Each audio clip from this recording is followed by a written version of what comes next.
Bienvenue au premier épisode de Grandeur Nature de Remax 2000. Écoutez, on s'en va rencontrer Dominique Brisebois qui nous reçoit chez lui aujourd'hui. Pandémie oblige. Alors, je vous amène avec moi pour une entrevue Grandeur Nature. Allô Dominique! Allô, Comment ça va? Ça va bien, toi? Merci de nous recevoir chez toi. Fait que, écoute, Chez moi, c'est super slash beau. bureau. C'est chez toi, slash bureau. OK, fait que je vais rentrer, je vais me préparer. Comme tu vois, j'ai mon masque, alors tu pourras nous installer où tu veux. Ah, tu veux-tu que je mette le mien ou on va s'être à 2 mètres de distance? On va être au moins minimum à 2 mètres de distance. Ok, c'est j'aimerais bon? mieux 4 pour être sûr. 4, parfait. Pas de problème. Bien temps. Oui.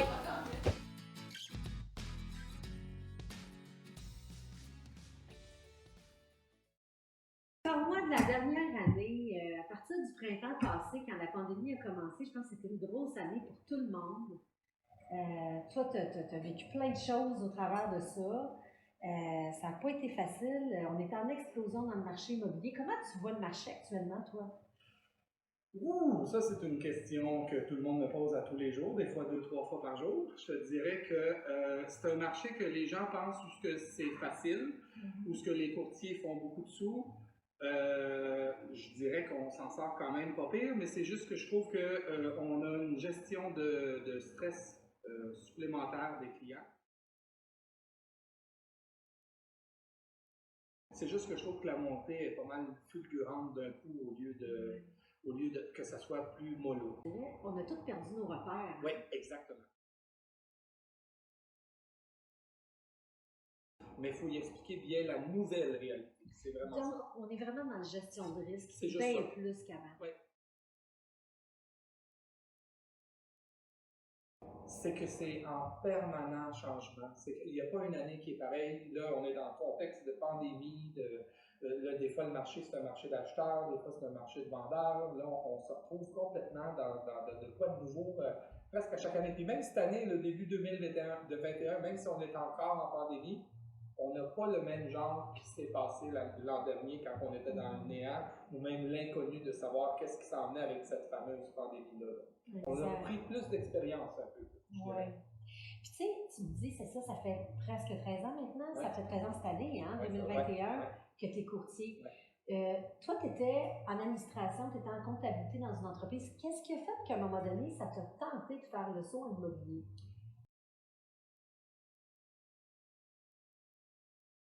Plusieurs facteurs. Peut-être mon tempérament à moi, dans le sens où je suis une personne qui aime la possibilité c'est de rendre les gens. Les courtiers, des fois, je pense qu'ils ne réalisent pas comment on peut influencer la vie de quelqu'un ou d'une famille. Là. Je dis une personne, mais c'est souvent une famille. Dans le positif ou dans le négatif, les gens vendent par rapport au divorce. Et le fait de savoir qu'on peut faire une différence pour les aider à s'en sortir d'un problème ou de réaliser leur rêve, d'aller plus grand, plus haut, une première maison, des choses comme ça, c'est valorisant. Ça, c'est une des choses. Deuxièmement, il y a une question d'ambition aussi, dans le sens où c'est pas parce que je suis une personne ambitieuse ou opportuniste, mais ce que je veux dire, c'est que moi, je suis une personne qui aime travailler. Donc, il n'y a pas personne en immobilier qui va me dire, hey, là, c'est assez cette semaine, tu as trop travaillé. Dans une entreprise, c'est rare que le patron va dire, mais si l'entreprise est ouverte 50 heures semaine, tu as bien beau travailler chez vous, mais tu as quand même une limite. Ouais.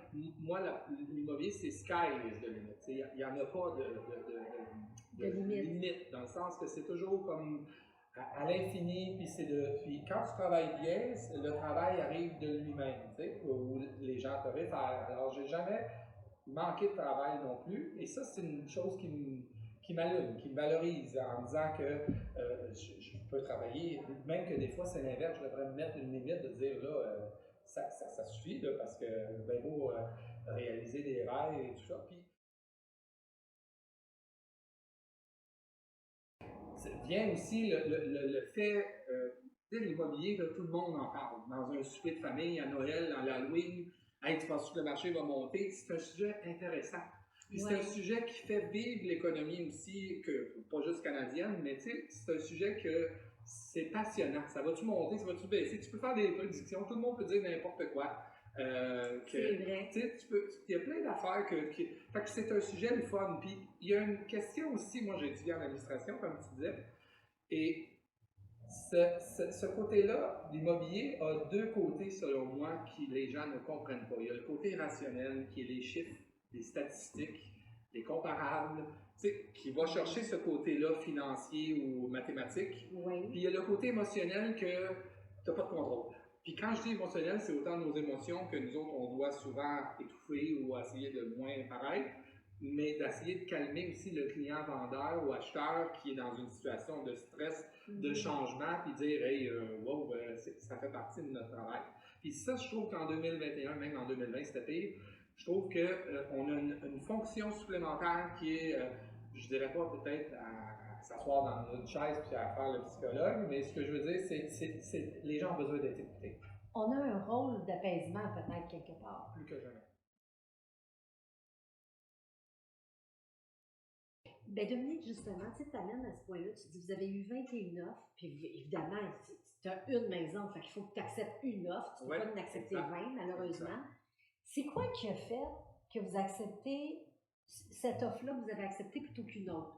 Y avait-il quelque chose que, quand tu t'es assis avec ta cliente, puis vous avez tout regardé le portrait de ces offres-là, tu as dit, OK, moi, je pense sincèrement que celle-ci, elle vient de faire la différence. C'était quoi les éléments pour aider peut-être d'autres courtiers ou des vendeurs qui voudraient, ou des acheteurs plutôt, qui voudraient que leur offre soit probablement mise à l'avant, tu sais? Y avait-tu un... C'est drôle parce qu'en plus, dans ce dossier-là, puis c'est un hasard, dans ce dossier-là, on n'a pas pris l'offre la plus élevée. Que ce soit un acheteur ou un vendeur, c'est toujours lui qui dit moi je suis prêt à payer ou je suis prêt à céder à tel montant ou à telle personne. Puis à telle condition. À telle condition. Donc, dans ce cas-ci, j'avais eu. C'est sûr qu'on ne se le cachera pas. Quand on est vendeur, si on a 80 000 de plus, ben faut que l'autre acheteur avait l'air bien fin. Je veux dire, ça fait quand même 80 000 de plus dans les poches du vendeur. Donc, il y a le facteur argent qui compte de beaucoup. Mais quand on est rendu à la fin de la ligne, là, où on a des 3-4 000 de différence, il y a les conditions, c'est-à-dire les inspections, les financements, on a-tu une maison à vendre, la personne connaît-tu le secteur, ils ont-tu l'air solide? Ils ont-tu l'air solide? Ça, d'ailleurs, c'est des choses qui devraient être vérifiées avant, surtout en contexte de pandémie. Et il y a, dans ce dossier-là particulièrement, il y a eu deux facteurs qui ont influencé. Il y a eu un courtier avec qui j'ai fait affaire, ça fait longtemps dans le passé, même que je m'en souvenais à moitié, mais qui était d'une facilité à travailler, que tu vois qui est à son affaire. Il contrôle son dossier. Il contrôle son dossier, il l'a travaillé avant, il sait comment ses clients sont, il y a une prestance, c'est pas nécessairement juste d'expérience, parce qu'un courtier avec peu d'expérience pourrait avoir le même genre de travail, mais il y a eu... Ma cliente a été impressionnée par ça, et moi aussi d'ailleurs. Donc, ce que tu me dis, c'est que vous avez rencontré ce courtier-là qui vous a présenté? Oui. OK. Non, lui, dans ce cas-ci, on a présenté par téléphone, parce que moi, je leur laisse le choix encore de le faire, mais on l'avait rencontré, puis même, il était venu 2 fois, lui, pendant les visites. On l'avait rencontré, parce que moi, j'étais présent pour aider la dame. On l'avait rencontré 2 fois dans la résidence, puis on y avait jasé. Puis quand il a fait sa présentation téléphonique, il s'est présenté et on s'en souvenait de lui, même s'il y a eu beaucoup de monde qui sont venus là. Je comprends. Et l'autre facteur aussi, c'est que la dame, elle a décidé que, bien qu'elle aimait ce courtier-là, il est arrivé avec une offre assez solide. Et le contexte de ces clients-là a fait que, souvent, ça c'est le côté émotionnel que je te disais tantôt, la dame, là, ça faisait 38 ans, je pense, qu'elle était dans sa maison. Elle voulait passer le flambeau à une nouvelle famille.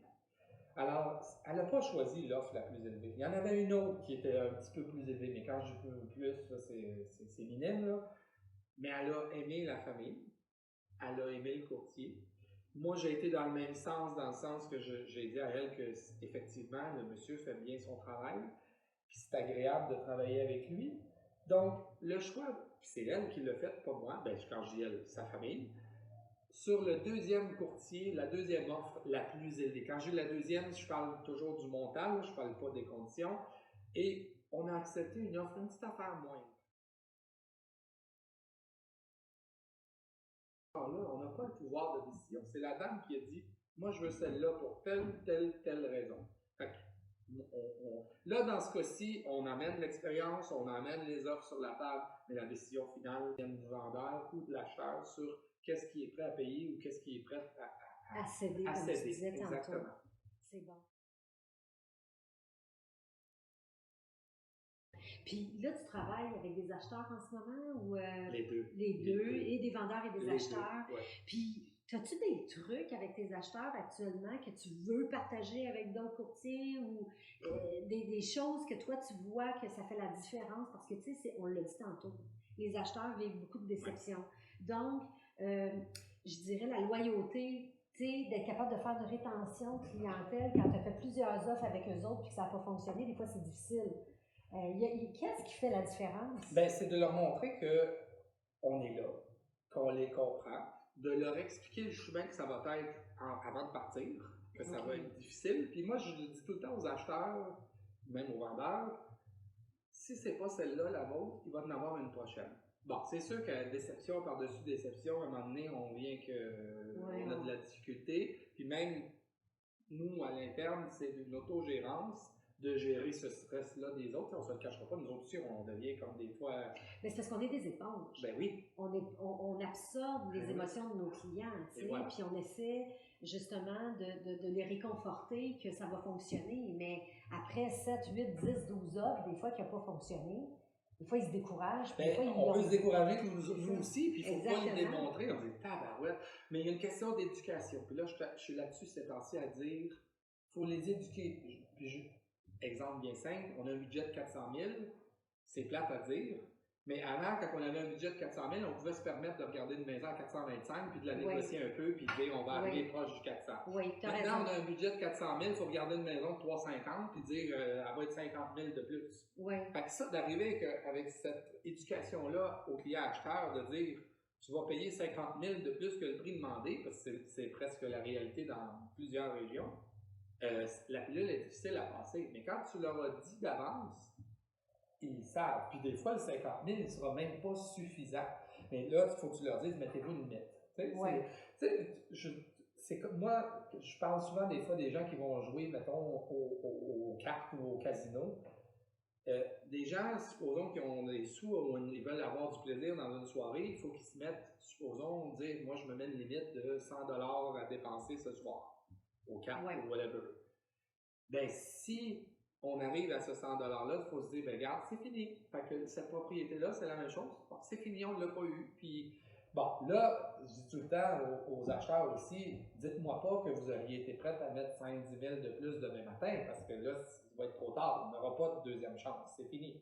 Fait qu'il faut vraiment y aller avec votre capacité financière, votre capacité mentale, votre capacité de tout. Est-ce quelque chose que tu as réalisé, comme, je sais pas moi, une vente, peu importe, quelque chose que tu es tellement fier de toi que des fois ça te repasse dans la tête? Il y en a, pour être franc, puis encore là, je ne veux pas avoir l'air du gars qui... il y en a plusieurs, mais ce qui me rend content de plus en plus, c'est que quand on commence, il faut patiner fort. Puis peu importe quand j'ai commencé ou même les nouveaux qui commencent maintenant, les gens disent souvent « Ah, l'immobilier facile, tu rentres là-dedans, là, ça va tellement bien, tout le monde réussit, c'est pas vrai. » Ça, je suis sûr, toi, en tant que directrice, tu peux confirmer que tu en vois arriver puis tu dis « Ouh, lui, ça n'a pas duré longtemps. » Puis il y en a qui ne l'ont pas. Là, moi, c'est pas des réalisations une par une. Il y a des shots que j'ai faites là, que je me dis, aïe, aïe, wow, ça c'était super. Mais ce que j'aime de plus en plus avec l'âge, l'expérience, la notoriété, c'est le référencement. Quand c'est rendu que les enfants de tes clients ou les petits-enfants de tes clients t'appellent parce qu'ils se souviennent de toi avec ce que tu as fait ou leur shot que tu as fait dans leur dossier, là, tu te dis, hey, wow, après 15 ans ou après. Ils se souviennent de moi positivement. Puis l'autre réussite aussi, chose que plusieurs courtiers, des fois, je trouve, qui ont un peu de misère, c'est la stabilité. Moi, ça fait 13 ans, mais ça fait pas 13 ans de Moi, j'ai toujours eu une business stable. Un petit peu de peine, un petit peu de... Moi, j'ai toujours monté là, en croissance tranquille. Moi, je veux pas faire comme wow. Puis je veux pas non plus qu'une année c'est oui, puis après ça, l'année d'après, t'es comme aïe, qu'est-ce que j'ai fait, tu sais. c'est parce que tu comptes pour moi, je veux ton bonheur, puis je veux que tu me rappelles.